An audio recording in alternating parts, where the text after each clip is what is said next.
0.6%. Nifty Bank is absolutely flat. Okay, slightly higher, 0.4 higher. 48,400 is where that is. And the Sensex is up about 0.2. Mid-cap index is up about 0.25%. And, it's almost equal up and down on the Nifty. The heat map is, it appears on your screen. Equal number of stocks up and down. 22,150 on the screen, about 60 points in the green, and more up than down in the broader markets, although it's very, very early with stocks still opening up. Surbhi. This is looking good, not bad at all. Power Grid, 2.5% up. Mahindra & Mahindra, 2% higher. HCL Tech, Infosys are some of the IT names. Even Tech Mahindra and Wipro. So IT is having a good start to the morning, you'd have to say. Between, 0.75% to almost 2.5%, depending on the stocks you're looking at. There is Hindalco. There's ICICI Bank that I can see early up. The Bank Nifty is up about 0.25%. Let's check the other banks as well. ICICI is up for sure. SBI is managing a gain of just under 1%. And HDFC Bank, okay, that's the one that's sulking a little bit. It's still down. Otherwise, IndusInd is also positive.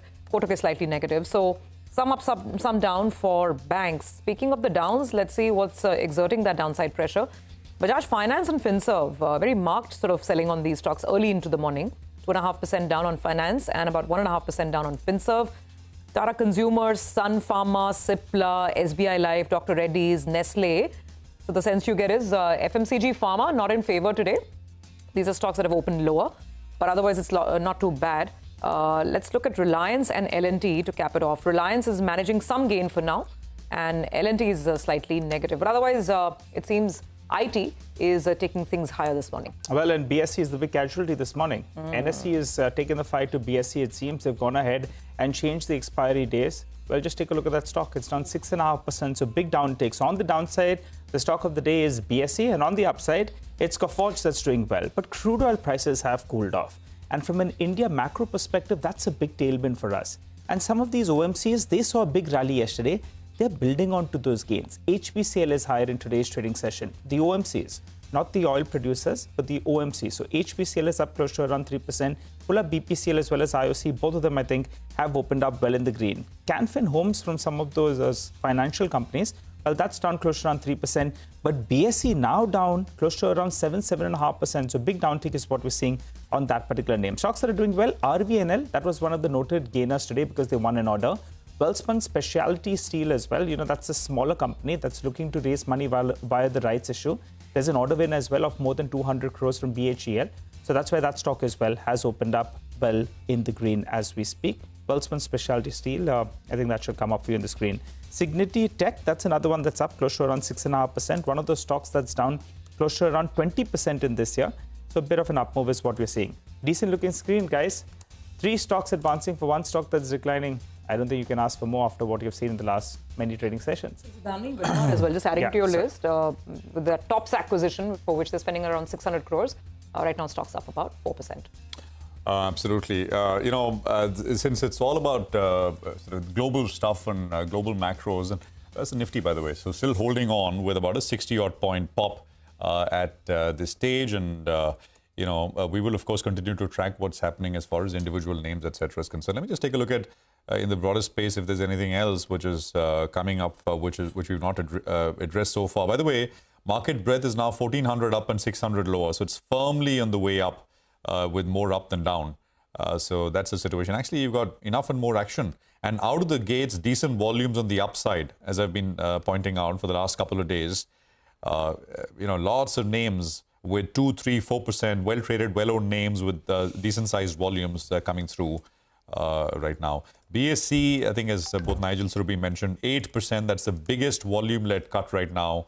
And, of course, it's followed by Bajaj Finance, which is at number 2 with the volume, second largest volumes. So 2.6% lower on Bajaj Finance. You can look at maybe a Bajaj Finserv, which is down 2. Policy Bazaar is down 1.5. Chola Finance, Granules. So these are some of the other names which are coming up. MCX is another one. MCX is down about 1% or so as well. So 45, 66. Well, it's macros and market macros are what are in focus. Trump's goals are to get bond yields lower, dollar lower, and oil prices lower as well. This is coming in from one of the foremost watchers of global macros. Louis Winston Gov is the founder of Gavkill Research. It's a premier research outfit based out of Hong Kong, widely followed by institutional investors here in India as well. I've got quite a few followers. I had the opportunity to sit down with Louis yesterday, and we spoke about some of the issues which are top of mind right now. I want to play out a quick portion from that interview. Listen in. The big question is, are the tariffs a tool towards achieving something, or are they the end goal? I think so far there's still a lot of signs that Trump is looking at tariffs like a tool to achieve something else. Now, fundamentally, what does Trump really want to achieve? I think the first goal right now, what seems pretty obvious, at least to me, is that contrary to Trump 1.0, who kept tweeting about, the stock market making new highs, and what they're really worried most about is three things. They want to get the bond yield down, they want to get the US dollar down, and they want to get the oil price down. And pretty much every one of these policies that they've implemented, now there's other things, yes, they want to stop the drug flow, etc., but everything they're implementing is really driven by these three goals, and including the tariffs. For me, and I could be wrong on this because it's very hard to predict what Trump is going to do next, but for me, the tariffs remain a tool, and it's a tool that you're going to use to beat up America's trade partners, whether Japan, whether Korea, whether China, and to say, look, guys, I'm going to tariff you unless you go out and you buy U.S. treasuries and unless you raise the value of your currency. I think the next few months we get a lot of this until basically Xi Jinping and Trump meet in May, and then we'll have a better outlook on whether tariffs are here to stay, or whether some kind of Mar-a-Lago Accord, to use Scott Bessent's term, whether some kind of Mar-a-Lago Accord gets achieved. Are the three things you mentioned consistent with a higher stock market? I don't think it's as much of a priority, to be honest. That's an interesting, important point, because, I mean, the general assumption is that he's very focused on the Dow being at a new high. It's like a point of pride.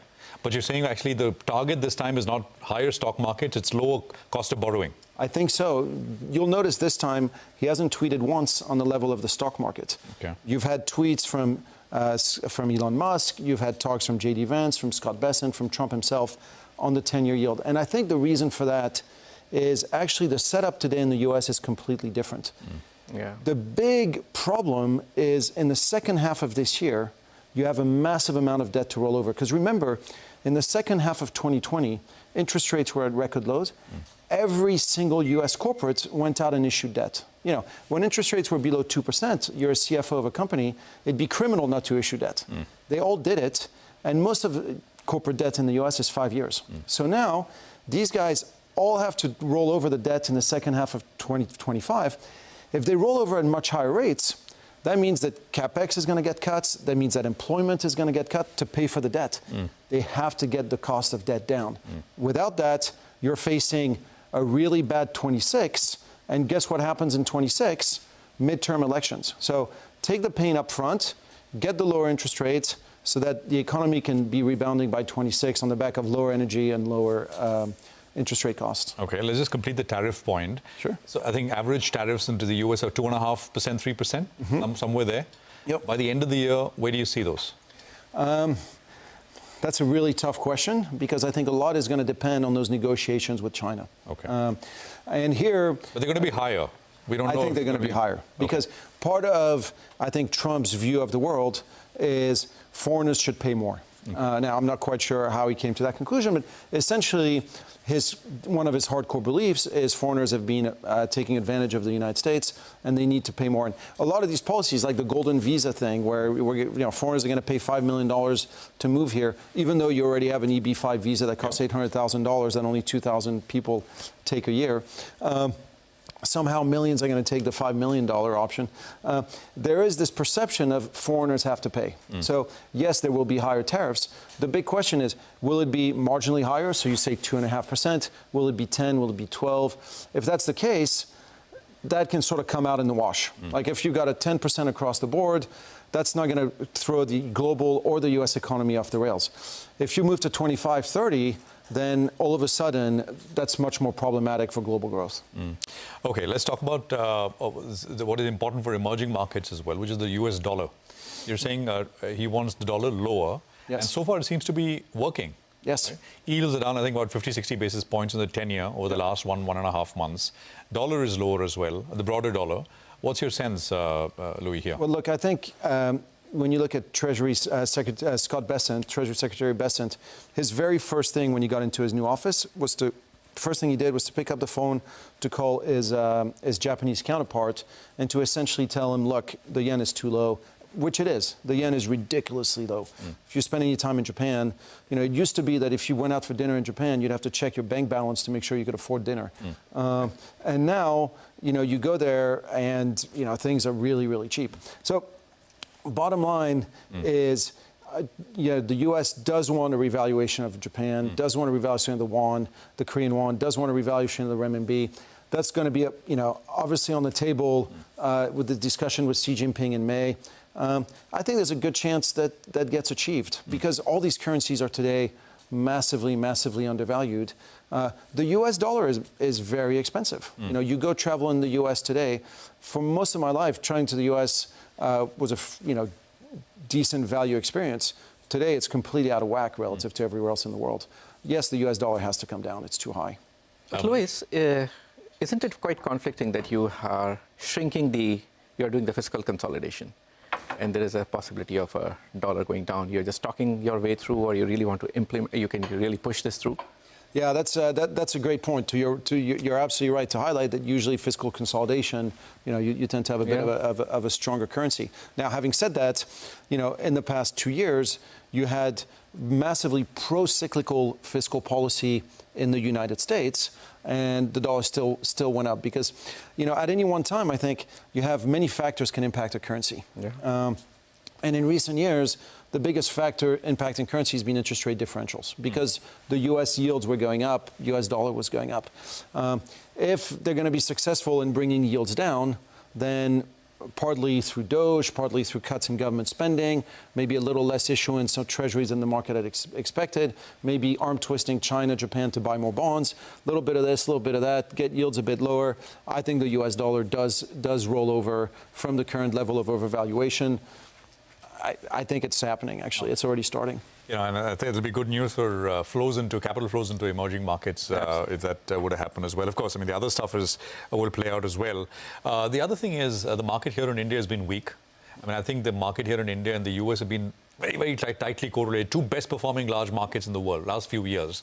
But here we've started to pull back. US, I mean, the S&P is just under 5% away from its all-time highs.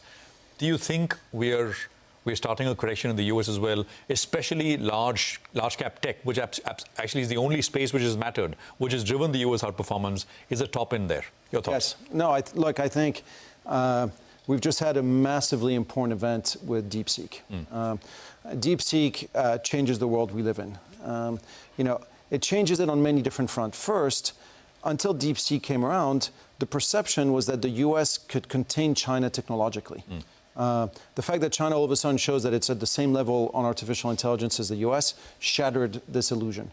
The second reason it mattered is that up until 10 minutes ago, the widespread belief was that all these huge Mag 7, these big cap tech stocks, could in essence build monopolies for themselves through unprecedented capital spending. That if you wanted to play at the AI table, you needed to put $50 billion a quarter on the table as your ante.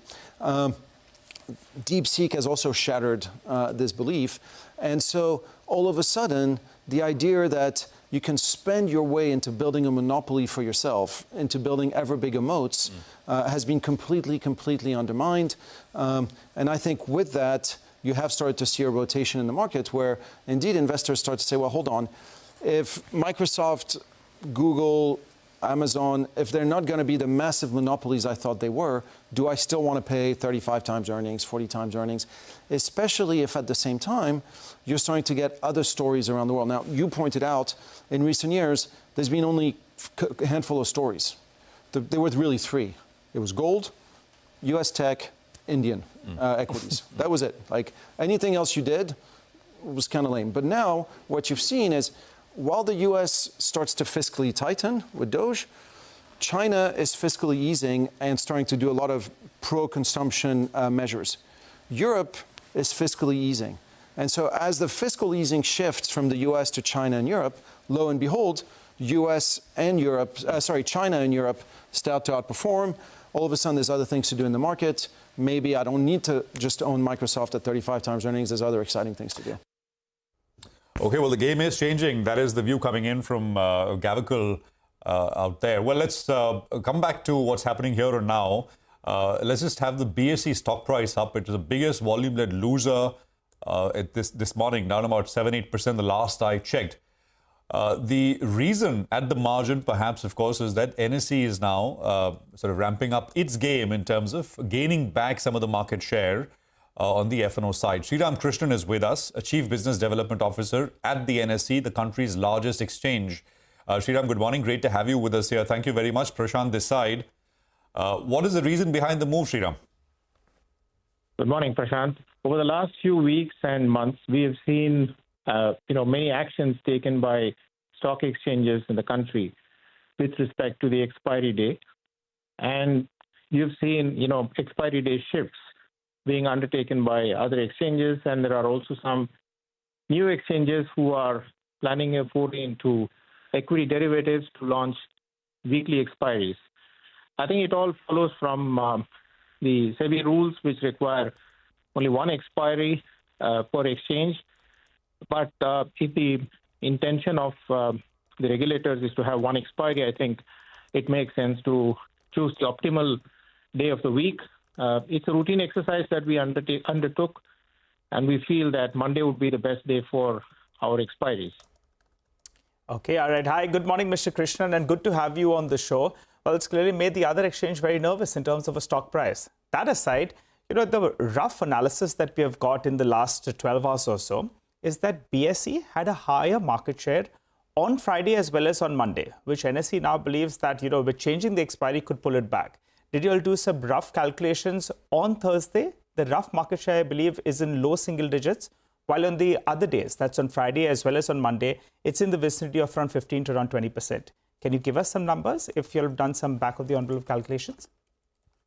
No, the rationale for this change is not really, anything on the numbers and in terms of, what we will gain or how we will look like if we make this change. The rationale for this decision is more to take into account the fact that there are lots of geopolitical events, developments over the weekend, and Monday is a great day to therefore have the expiries. That was how we wanted to think about it. Of course, we have been receiving feedback in the last 11 hours. We will, obviously keep all the feedback in mind, but we've announced this change keeping, the efficiency and the seamlessness in mind. And, obviously, these things can be reviewed from time to time by exchanges, and we will therefore review if need be. Now, Mr. Krishnan, morning, sir. Thank you so much for joining in. So two parts to that question. One, you're saying that there are a lot of geopolitical changes. When the counter argument could be, and that's a point that, our colleague Nigel here was making as well, that now if you have a position open on Friday and you have to come back on Monday and Monday's expiry, so you have to square it off, there could be a lot of, volatility in between. Weekends, there's a lot of news flow. That's one. And second, there must have been some thought in terms of volumes. Do you feel that Monday will give you more volumes than Thursday? Is it that you've sort of been analyzing this at Monday for other exchanges that chose Monday till now? Were they doing a lot of business, which is what you want to sort of now capture as well? So I think the way to look at it would be, over a period of time, we have been waiting and watching to see what could be best based on feedback from various constituents in the market. And the way we want to look at it and the way we want to see this is, that we have announced a change for the first time after a really long time. And the others have done it. BSE did it from Friday to, Tuesday, a few weeks back. And, I think they would have had similar reasons and similar analysis to back their judgment and decision. So this is a change which we have similarly undertaken after our internal reviews. Got it, Sriram. Just a quick point. Now, there are, as many are saying, maybe now BSE changes its expiry day. So, right, it becomes a bit of a, there's maybe too much change. By the way, do exchanges need SEBI approval for these changes? No, the SEBI rules permit a change in the expiry day, and prior approval is not required. But we have duly intimated SEBI about the change as required by the rules. Have you heard from SEBI at all with regards to all of this between when you've announced this and now? Because if these days keep changing, it's like a bit like a cat and mouse. I mean, then what happens? And will at some point, SEBI step in and say, well, you got to run these by us. Otherwise, there's just too much change. Sriram, any thoughts at all? Well, I'll tell you. I mean, this can possibly, be resolved if we all start appreciating the spirit behind SEBI's rule changes. And I think it is fair to say that SEBI thought about the expiry day activity, the huge amount of speculation going on, and they deemed that, reducing the number of expiry days would be the best way to confront this malice. And if that's really the case, then a single day for all expiries in the entire market is the real solution. And so proliferation of weekly expiries on every day of the week through multiple exchanges, like MSCI, for example, has a plan. Likewise, NCDEX seems to have a plan. MCX seems to have a plan. Then there could be OTCAI who might come up with a plan. So proliferation of weekly expiries through multiple exchanges is no different from one exchange potentially offering expiries on every day of the week. So perhaps, the solution lies in, one single expiry for the entire market. That could be the effective solution to this malice. And I was saying exactly this in the morning, Sriram, that, everybody's got a plan. So Monday, Tuesday, Wednesday, Thursday, Friday, all 5 days, you'll have expiries eventually. So then, one exchange, one expiry per week. I mean, that idea is lost in that sense, right?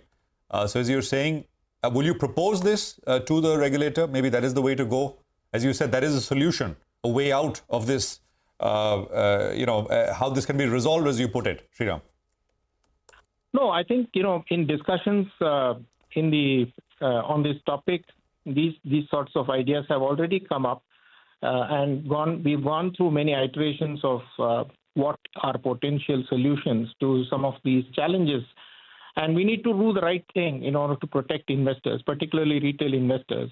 If we really believe that there's a lot of speculation on expiry days, then the solution lies in controlling the expiry day activity, and there should be just one expiry day for the entire market, for all the exchanges put together.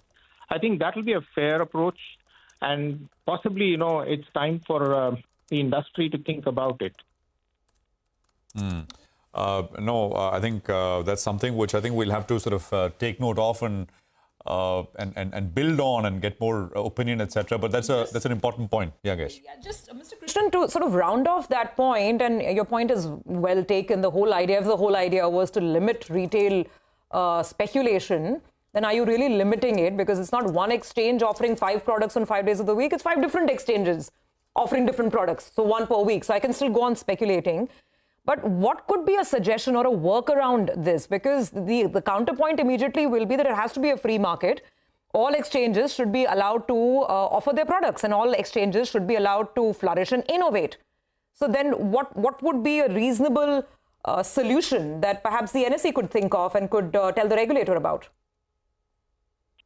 No, the way we would like to look at it is that investor awareness and education is something that we have to work on. At this point in time, we are probably faced with a population of investors who need to be, well aware of the downside risks of trading options, for example. And SEBI has done some analysis in the past, which reflects that retail investors seem to be losing money trading options. But of course, they may be making money in other asset classes. That aside, it is our responsibility to collectively upgrade and build capacity in the market. Yeah. And if that's the case, then we should be limiting expiries. That's the limited point I'm making. And alternatively, if we say there is going to be 1 weekly expiry permitted per exchange, then I think there will be some changes that you will see with respect to the selected expiry day for a given exchange at a point in time. Everybody will reserve the right to do what is best for them under these circumstances based on feedback from market participants from time to time. You're making a solid pitch, sir, but if BSE goes ahead and alters their expiry day, do you think y'all as well will look at the same? Or it stays at Monday?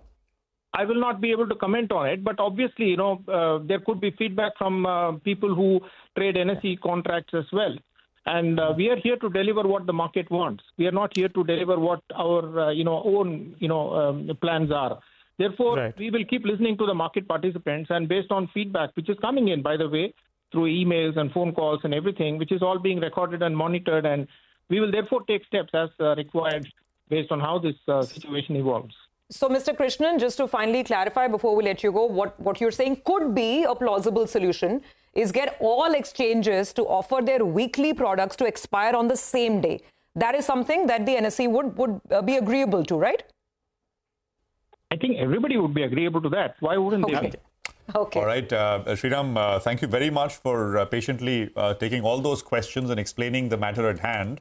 And of course, NSE stand as well, the largest exchange in the country by far. And, it's moving ahead with changes on the F&O side as came through last evening. Thank you very much and look forward to our next interaction. We'll take a quick commercial break here. We're going to come back with the management of Blue Star. Is it getting a little hotter? And I think AC stocks, typical AC stock rally, right? Before it starts getting really hot. I think that rally got a little delayed because the broader market was a little weaker. Usually this happens at the start of the year, but it's happening now. Stocks have been performing. We have Mr. B. Tyagarajan, Managing Director at Blue Star, join us on the other side.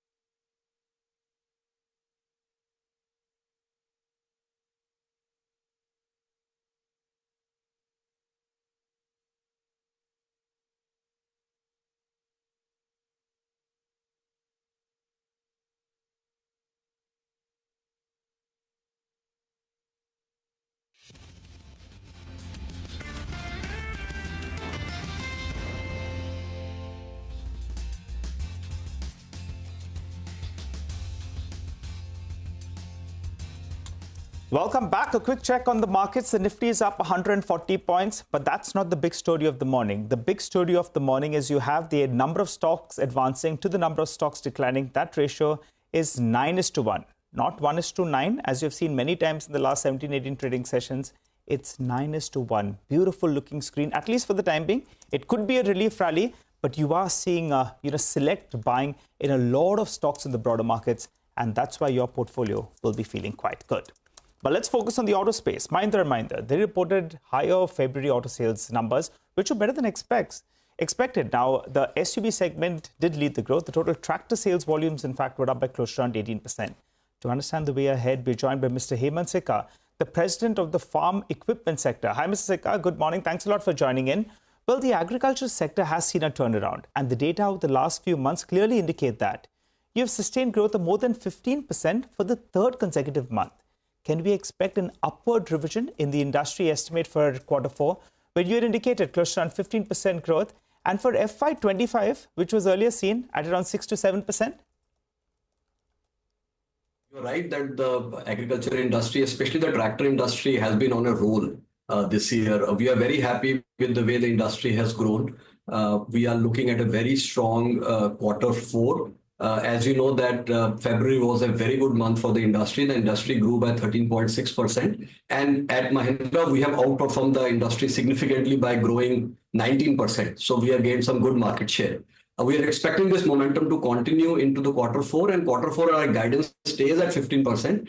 And if this 15% happen, which we are very confident of making this happen, the industry will grow closer to 6.5% to 7% kind of number. So we maintain the same guidance. However, since we are gaining market share, our growth will be obviously better than the industry number. Okay, so you're looking to grow better than industry. Do tell us about the latest market share trends, Mr. Sikka. As of December 24, I think it was just a little over 44%. Now we're talking in March. So where are you? Yeah, so our YTD market share end of February is 43.6%, which is a gain of 1.7% over YTD last February. Okay, all right. So, hoping to maintain those market share moves. Will you right now be in a position to give us some estimates for FY26, or is it still too early? Because obviously we're still waiting for the Met outlook for the monsoon season. But any estimates for FY26 in terms of growth? It's early to comment on FY26 because we have to wait for some early indication of the monsoon. Usually we get our first estimates from the Australian Weather Bureau, which comes in by middle of April. And IMD also comes with this early forecast by end of April. So based on these two forecasts, we will be able to kind of give our first estimate or the outlook for the industry for FY26. All right. Okay, all right, Mr. Sikka. Well, we've recently seen the government announcing income tax relief in the budget, and even the RBI has announced that rate cut. Do you see the impact of this playing out too? Or the demand is majorly on the back of a good monsoon, healthy reservoir levels as well? Yeah, so agriculture, say overall, we have seen a lot of buoyancy in our target segment. Clearly, there are various factors which are playing for it. First of all, the Kharif crop was very, very strong this year, and the monsoon was 108% of LPA, long period average. So if you get a good monsoon, obviously, then it helps the Kharif crop, and also the reservoir level is at a 10-year high level. So that helps the winter crop, which is the current crop, Rabi crop, which is going on currently. So if you get back-to-back good crops of Kharif and then Rabi, and the prices are holding up very good, we have seen that the terms of trade for farmers are favorable to farmers because their input inflation has gone down, but the prices are still steady. Also for Rabi crop, the government has also supported very nicely with increase in MSP for key crops. So overall, if you see back-to-back good crops, government support coming in terms of MSP being better, reservoir levels being good, inflation being favorable to the farmers. So I think all these factors are helping all the momentum that we are seeing built up in the tractor industry. Got that. Sir, the agri-business, the tractor segment currently forms about 22 to 23% of your total revenue. Is there any medium to long-term target that you'll be able to sort of increase it to, say, a next level? What essentially is going to be the pace of growth in that business, and how will that increase as a pie of the overall business for Mahindra? No, so there is no such target. We want both our large businesses of auto and farm to do very well. And we are very happy that both the businesses are firing on all cylinders, and both the business continue to do very well. We are very happy about where we are today. You have two tractor manufacturing units in the US. So in that sense, you kind of sort of satisfy the criteria, make in America to that degree. Any impact, though, of the recent tariff announcements, pronouncements, threats, etc., on the business per se? Not that we are aware of, absolutely. And you know that US is our second largest market outside of India. And we are very happy to share with you that we have on-ground plants in United States of America. We have two large tractor plants, one in Houston and one in Pontiac. So we do a lot of manufacturing of our tractors right out there in the US. Okay, all right. Mr. Sikka, we will leave it on that note. Thank you very much for joining in, and good luck with all of those plans as we get set for the new fiscal year. Well, with that, just a very quick check on the market before we move on to the next company. The market's doing really well. Look at the big flurry on the screen, almost 1% up on the Nifty. Haven't seen that in a while. Mid-cap index is up about 1.5%. It's a nice big sort of shade of green. Lots of stocks doing well, and we'll tell you more about that in just a bit. But, while the market's all green, it's getting all hot and red outside. We're talking about soaring temperatures from the north, where the winter has been warmer than usual, to here in Mumbai, where, of course, the heat wave seems to be on. Blue Star is the next company on our radar. And obviously, the market's getting very excited about a lot of the AC makers expecting big sales this season. So is it going to play out in that way? Let's ask Mr. B. Thiagarajan, Managing Director at Blue Star. Mr. Thiagarajan, good morning, sir. Thank you so much for joining in. So the brokerage notes have started pouring in. They're all expecting your sales to be very good. You tell us, so far, January to, and now we're in early March. I mean, what is the progress and what's the inventory like? And also, I mean, overall, what's the demand you're seeing in terms of stocking before the season kicks off? Shirvi, good morning. It's a pleasure interacting with you. It has been an excellent quarter. Right from the festival season, the momentum once again picked up. And I think this quarter, the industry as well as Blue Star should grow more than 30%. March has been exceptionally good. The channels have begun stocking up for the summer season. And the inventories we all plan much ahead. And as you're aware, last year, summer season was an exceptional one with over 57% growth. And I don't think on that base, again, one can expect more than 50% growth. My prediction is that it should be around 25 to 30% growth for the summer season. And I've told you, for a full year basis, CAGR till 2030 is estimated at 19%.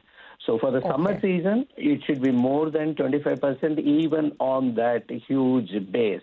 But one will have to wait and see. These things change suddenly if there is an unseasonal rain. But the IMD forecast and actually what we are experiencing and the consumer sentiments are driving this category. We are very happy about this. Okay, so take that point that you had a very high base last year, and on top of that base, the industry is expected to grow 25 to 30%. What about the potential of taking any price hikes, sir? I don't know if any have been already done February, March. Please tell us if you've been taking price hikes, and is there enough elbow room because demand is going to be strong? What about pricing and margins? Price hike was done in February, actually, effectively. Okay. And, you have to wait and see the inventory position of various players versus what is the market demand. That will only give you the headroom. As of now, the competition is intense, as you can imagine, with the manufacturing capacity that has more than doubled. And every player is trying to maintain or grow the market share. And, how much was the price hike, sir? The February price hike? In our case, it was 3% in quite a few models, 4% in a few models. And, okay. and that is to compensate for the raw material price increase. Okay, so in that case, since you've taken that 3-4% hike, are you fully covered for this raw material price increase, or could we expect some more hikes, say, maybe come April? Our policy has been clear that there is a market share goal and there is a margin goal. And we have maintained in this particular segment 8 to 8.5%. The margin is the one that we are attempting. At the same time, going ahead, above 13.75% market share to 14.25%, which we will target next year. And in that context, the prices of raw material hike has been passed on. But I think there are other costs that are coming in, like, for example, consumer finance, which for the full year basis, my estimate for Blue Star is close to 40% of the sales happening through 0% interest finance scheme, which you buy the interest down. And there is an extended producer responsibility in this industry. And, 10 years ago, whatever number of units I had sold, 70% of that will have to be procured and recycled. So like that, there are other costs that are coming in. And the media costs as well, like something like IPL. It has become prohibitively expensive this year. Okay. Sir, on the margin, I missed that number. You're saying full year margin, you'll be targeting 14%, is it? No, 8 to 8.5% in segment 2. 8 to 8.5%. 14% margin means I'll celebrate, Shurbi. I know. Yeah, I think my ears were ringing, which is why suddenly my eyes popped up when I thought I heard 14, but it's not. It's 8 and 6.5%. So right now, what is the capacity utilization that your plants are working at? And just if you could leave us with an outlook on CapEx as well, as we get ready for the new year. 100%. You know, we had a Himachal Pradesh factory which produces 6.5 lakh unit. That is frozen at that. We won't be expanding there. And the Sri City factory was a 1.2 million unit factory. Every year, around 4 lakh units are being added depending on the demand. So in the coming financial year, it will be 6.5 lakhs units from Himachal, 8.25 from Sri City, which makes it actually 14.75. Around 2.5 will be procured from outside. So we are actually targeting something like 1.75 million units. We will cross 1.5 million units this year. Okay. All right, so we'll leave it on that note. Hope to be able to get you on a better line so we can see you as well. But I think those were very helpful inputs coming through with respect to summer demand. I look forward to talking to you again as the mercury continues to climb. That's Blue Star. But with that, just a quick check back on the market. Like I was saying, the markets continue to soar along quite nicely, 160 points higher. Let's very quickly take stock of what's taking the market higher. Actually, it's across the board. Some of the commodity stocks like Tata Steel are doing very well, about 3% up. Remember, a lot of the China headlines have come through, and China's been talking about, of course, more stimulus.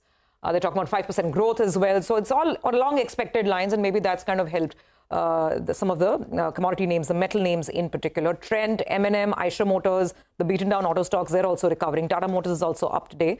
So it's looking good. And the bank Nifty is up 0.7 of 4%. You know, it's after a while that we have 0.5, 0.6% gains on the Nifty. Absolutely. On the day gains on the Nifty. And more importantly, there's a sea change in the broader market. 10:1, advanced to decline. 10 stocks up for every stock down.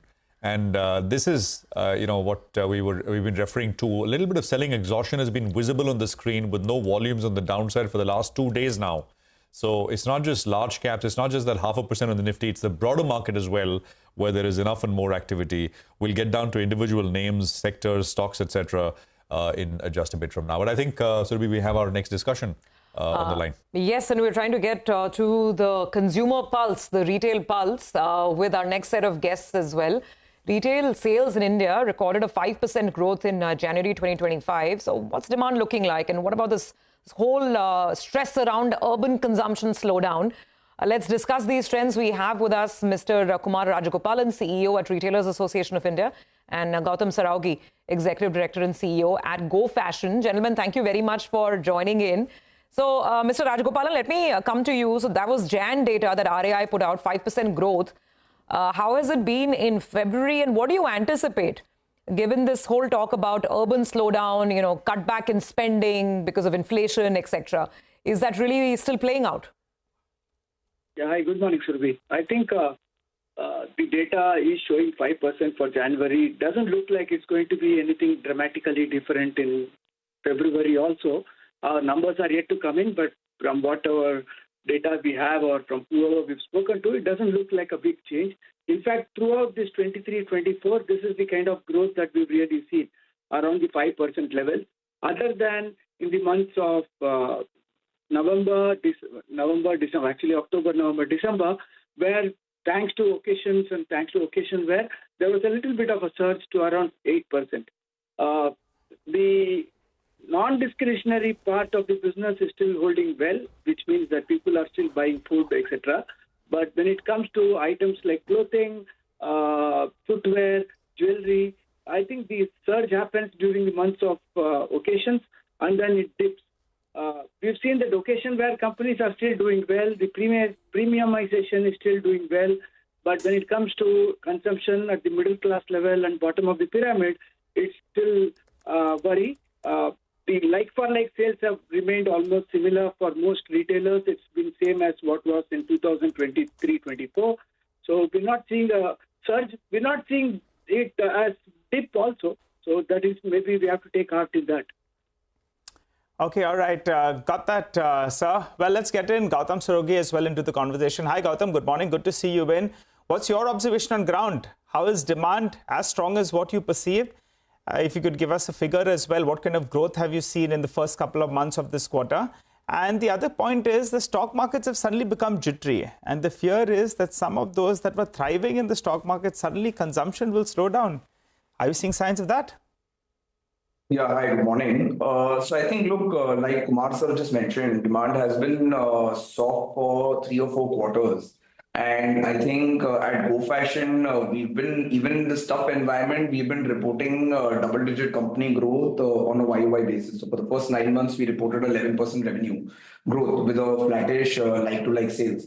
So I think the demand scenario is weak, but for us, Jan and Feb surprisingly has been pretty decent. And I think from a Go Fashion perspective, I think we'll end up with decent numbers for Q4. And hopefully, if the momentum continues, then probably we'll see some demand revival from Q1 as well. But up to December, I think overall sales at a consumer level, consumption has been very soft. And our like-to-like sales also till December was flattish. So hopefully in the coming quarters, we should see some kind of improvement. So, Gautam, I mean, I don't know, are you trying to look at any sort of product differentiation, pricing, any levers that are in your hands that you will maneuver with to try and get people back to the stores and, you know, get those sales back up? See, one of our key strengths is our product differentiation, right? Because at Go Colors, we have the largest range of bottom wear products in so many colors. So product innovation is something we do on a regular basis. And I think that's what sets us across from a differentiation perspective. So I think in the coming quarters, the new products, the new colors, what we keep innovating in bottom wear is going to be one of the key drivers for our business over the next 4 quarters. So I think product innovation and differentiation is going to be the single mantra for us to stand out from the crowd. Pricing? I mean, I don't know if retailers are trying to think of pricing as a lever, because we saw that at a, you know, at a departmental store level over the last couple of quarters. When I know as a consumer, the pricing has been coming down a little bit. Discounting has been increasing to incentivize people to buy more. So in fact, if both of you can comment on that, Gautam, first you, and then we'll come to Mr. Rajgopalan. See, I think from a Go Colors perspective, our discounting levels has been very low right from the beginning, because as the core and non-seasonal product, more than 95% of our sales comes on full price. And we've ensured that we don't discount beyond what we usually do. So from a discounting perspective, we've been very disciplined and strict. As far as pricing is concerned, we are in a volume-led business. So we are not going to be looking at increasing the prices anytime soon from an inflationary perspective. We are going to be driving the business on the basis of volume growth. Maybe if there are long-term impacts on raw materials and when the industry takes a price hikes, maybe then we'll take a hike. But in the short term, we don't look ourselves taking any price hikes. Taking any price hikes. Got that. And Mr. Rajgopal, your sense, discounting trends, pricing changes, what are your members telling you? Yeah, I think, Survi, this is a very nice question, because what we're hearing from most of the members is that pricing, at least on a tactical basis, does not work anymore. Because when you really look at marketplaces, various others who are giving discounts, there is always something on discount or the other for customers all through the year. It's not just autumn, winter or spring, summer, end of season sales. There is always sales happening. But if some companies want to take up pricing as a strategic decision and they are willing to work back on their entire supply chain to bring down the pricing for the customers, it definitely will work. That's what we've seen. But more importantly, like what Gautam has said, I think product differentiation, innovation, the ability for showing a brand to customers who have otherwise been shopping the unbranded segments are the kind of things that's really working. So if you look at companies that are really doing well in this whole last 1 year, you'll see that some of the companies are companies that work in the value segment, but are very clearly giving brands and guarantees for people who are otherwise buying in the unbranded segment. For companies that are already in the premium segment, pricing has become immaterial. Customers are willing to buy it and price is not the worry for them at all.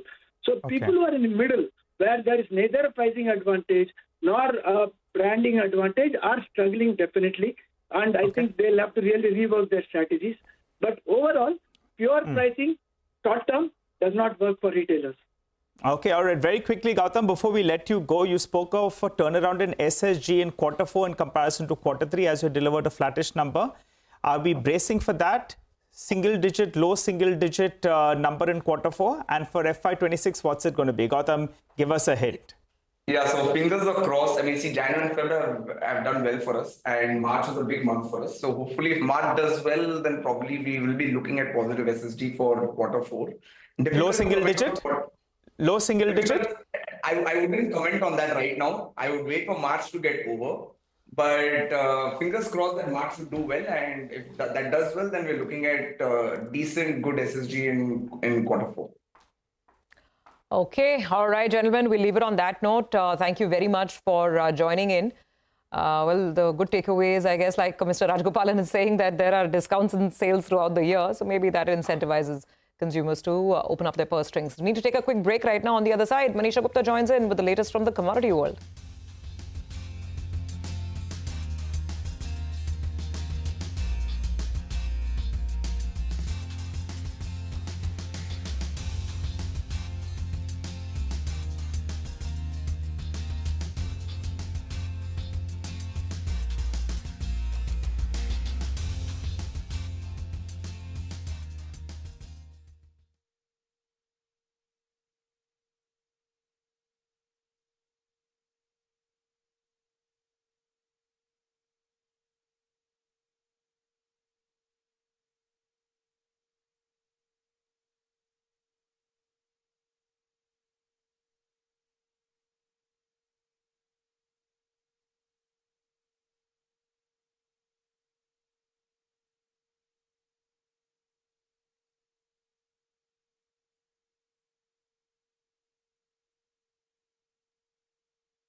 Welcome back. Well, equities are holding up for now, at least. Let's figure out what's happening in the world of commodities. Manisha, what do you have your eye on? Well, I'm looking at agriculture commodities because the last 24 hours has seen a very sharp decline come in for this one. So even as we are looking at crude oil prices trading at a 5-month lows, we are looking at multi-month lows for many of these commodities as well. Well, the U.S. yesterday did implement many of those tariff hikes on Mexico and Canada and 20% on China. And China has retaliated with a 15% on various agriculture commodities that are imported from U.S. And the date set for that is 10th of March. Now, China also is in National People Congress meeting right now, and we've seen GDP targets at 5%. That's positive. And China perhaps could be coming out with some retaliatory measures and some stimulus measures as well. And that is what the street will watch out for as statements coming in from this meeting. But I do want to take you through on what we've seen in case of agriculture commodities. And I'll start with cotton. And the U.S. futures have seen the sharpest decline that we've seen in various days, 7% down in the overnight market. And with this decline, the cotton prices are now trading at the lowest since June 2020. Well, U.S. tariffs on agri-trade is the reason for this, and China is a major importer of U.S. cotton is what has led to this price decline. Not just cotton, if you look at the palm oil prices, we've seen 2.5% of decline overnight for this one. And with that, the palm oil prices are now trading at a 1-month lows. Come forward towards corn futures, and this is going to be a major price move to watch out for. We're looking at corn futures trading at a 2-month lows right now, and China has, by the way, announced a 15% levy on corn imports from the U.S. markets there. The other commodity I want your attention on is soybean. We are looking at 2-month lows in sense of prices there as well. And China has struck a 10% tariff on imports of soybean from U.S. and that is the price reaction that we've seen. I mean, on a day-to-day basis, of course, there's a lot of volatility. But when you look at the price trends over the last 4 or 5 trading sessions, you will see that we've seen a decline come in for many of these commodities. So when you look at the wheat prices, we've seen 8% of a decline come in for this one. Palm oil has declined by 6%. A 12% cut is what we've seen in case of sugar prices also. The reason for that is the sell-off that we've seen in crude oil prices has led to decline in sugar and ethanol prices also. And as you can see, cotton is down 5% in last 1 week and corn down by 8.5% as well. So many of these agriculture commodities, especially where you have major trades happening between US and China, have taken a hit. Okay, all right. Got it. Thank you, Manisha, very much for that update. With that, we have to take a very quick break. On the other side, our special segment is the economy. Today, Lata will be in conversation with Jahangir Aziz of JP Morgan on Trump's latest round of tariff hikes and the chaos in the markets.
Dow and Nasdaq futures and the Indian equity indexes are all up nearly 0.2% after very sharp cuts in the past two trading days. The relief rally has come after US Commerce Secretary Howard Lutnick said that the 25% tariffs on Mexico and Canada that became effective on Tuesday could be reconsidered, and the US may meet the two countries in the middle. That's his quote.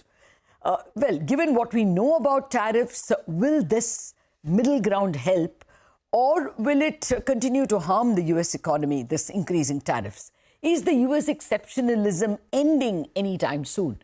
For all these questions, I'm joined by Jahangir Aziz, Chief Economist, Emerging Markets at JP Morgan. Jahangir, good evening, and thank you very much indeed for staying up for us. The immediate statement, Lutnick says that Trump will meet Canada and Mexico in the middle. Now, can markets live with that and recover sustainably? Obviously, after the shock of 25% being extended on both Canada and Mexico, if you scale that back, there will be a relief rally. I don't think there is any doubt there won't be a relief rally.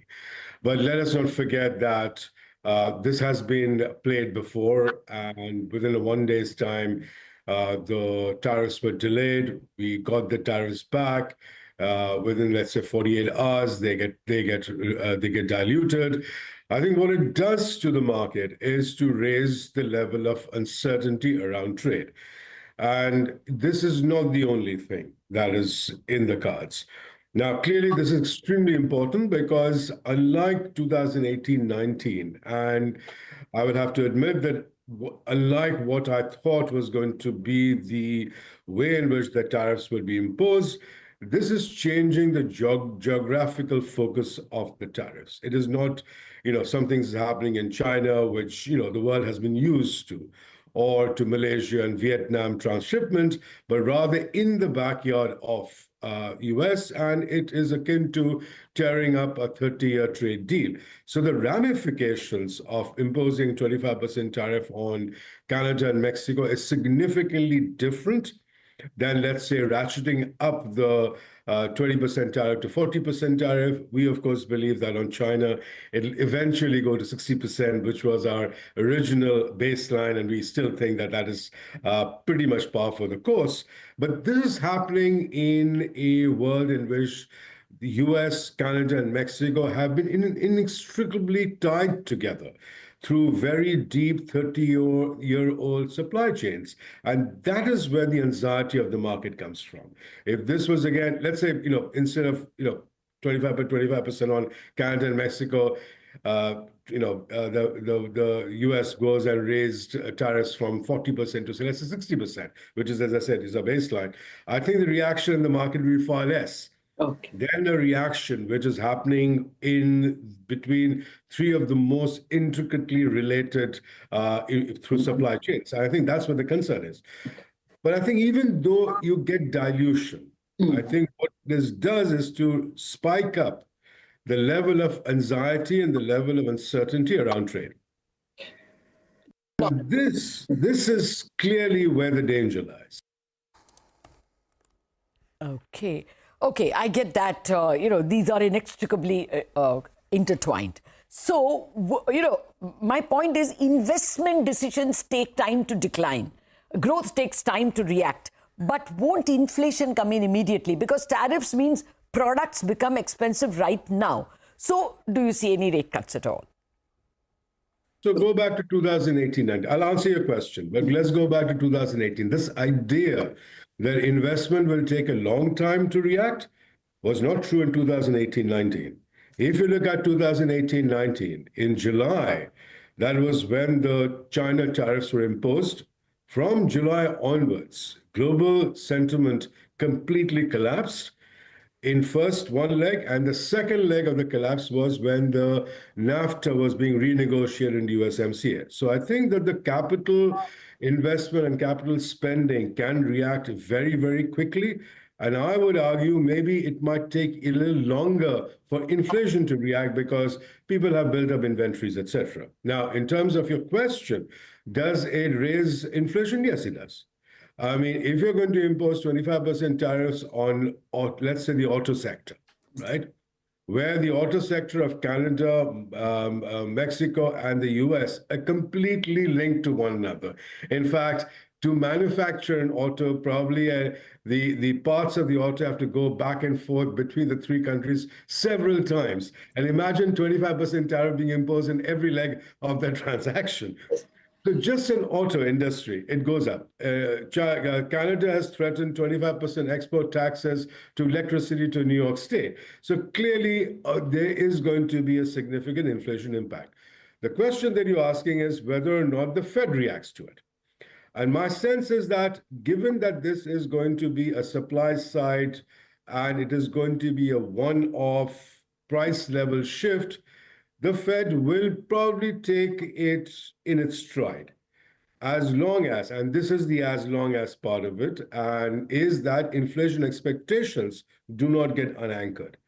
Now, this is where the concern is. So if you look at the two by two break-evens, 2x2 break-evens over the last 3 months have already started to rise. If you look at the Michigan survey of inflation expectations of the households, that has started to spike up. So it isn't any longer the case that inflation expectations are sort of anchored. I'm not saying they're unanchored, but inflation expectations are going up. And if these tariffs go and unanchor the inflation expectations, then I think the Fed reacts. As long as inflation expectations remain bound and anchored, I think the Fed will probably not react as aggressively or as early. But the Fed cannot afford not to react to a spike in inflation expectations. Fair enough. Now, let me come to the markets. Do you think US exceptionalism has ended? It is getting tarnished. Definitely.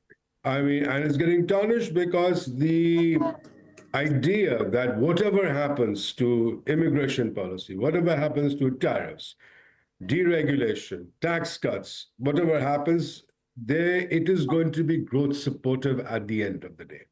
And I think what we have seen from this administration in the first 43 days is mostly sticks and very few carrots. And because it has been mostly sticks, we're only seeing the negative impact being hit. And, we haven't really seen any kind of deregulation beyond the ones on energy, which again is non-material. We haven't seen anything on the financial markets. There's a lot of hope for it, right?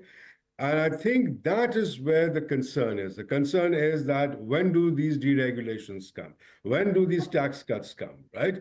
And what is the size of these tax cuts? What do they do to the fiscal deficit? And if they're going to come later on, and the bad things of tariffs and immigration is going to come first, I think the market is going to react to what it sees first. And that is the reason I think US exceptionalism at this point in time is getting tarnished. I don't think structurally you take a bet that US exceptionalism is over. But I think tactically, this is clearly in asset prices. It is clearly in equity markets or in fixed income. But that's an important point to make. Exceptionalism is getting tarnished, not gone. So should we continue to expect outflows from India, to the US? That's what happens in a risk-off environment, right? In a risk-on environment, emerging markets did not get much flows, right? I mean, let's look at the portfolio flows that came to India as an example. I mean, that was on the back of India entering the GBIEM index. And even that managed to get you about $35 billion. You've seen capital flows portfolio flows going back into China, since about October, November, when the policy pivot started. But again, those were on valuations. Those were not based on, that the Chinese growth is going to keep on growing at 6, 7, 8%. None of that was true. So I think that it is very hard to see emerging market flows going into emerging markets when you have a risk-off environment.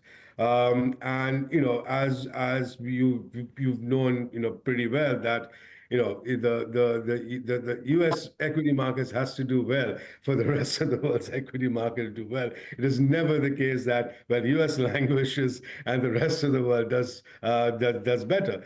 But I would say that to whatever extent you can make that comparison, if you look at European equity markets, if you look at Chinese equity markets, again, maybe it is a reflection that there was too much priced into U.S. exceptionalism, and it didn't turn out that way. And essentially what we're seeing is a market adjusting to more realistic view of U.S. exceptionalism, which is why you're seeing the equity markets in Europe and China actually outperform that S&P 500 or Dow. But it's very hard to see in a genuine risk-off environment flows being attracted to emerging markets. Okay, so can we say the dollar's excessive rally is over? It's, again, the same part of the U.S. exceptionalism story, right? I mean, U.S. exceptionalism story had this part of it, right? The 10-year would go up, yield curves would steepen, and you would get the U.S. dollar to strengthen, U.S. equities to outperform everybody else. I think this is just part of U.S. exceptionalism just getting tarnished. Now, whether or not this is over or not, well, that's a hard call to make. But clearly, the forces that would drive U.S. dollar outperformance, that obviously is being pushed back. Now, there is only one thing that is still left behind, which is that the interest rate differential, especially if ECB and others keep cutting rates, that will widen. But I think in the face of the growth differential narrowing, or fears about the growth differential narrowing more than that, I think you are probably going to see dollar weaken from here till this period is over, rather than a dollar strengthening based on U.S. exceptionalism. Okay, so for now, you're expecting it to lessen because U.S. exceptionalism is getting corrected. Thank you very much, Jahangir Aziz, for staying up for us. I think that's important. What Jahangir says, U.S. exceptionalism is not over. If the tax cuts come, and if they come sooner rather than later, then the exceptionalism will continue. But for now, it's just valuation correction between U.S. on the one hand, or U.S. exceptionalism on the one hand, and Europe and China having gotten way too cheap. A seminal change in the flow of funds is not on the cards just yet. Well, on this Khatta meter note, 50% positive for our markets, but not all the way. We'll wrap up on Bazaar. At the moment, at least, we are seeing a lot of green. We'll take it with both hands, and Chartbusters will take the action forward.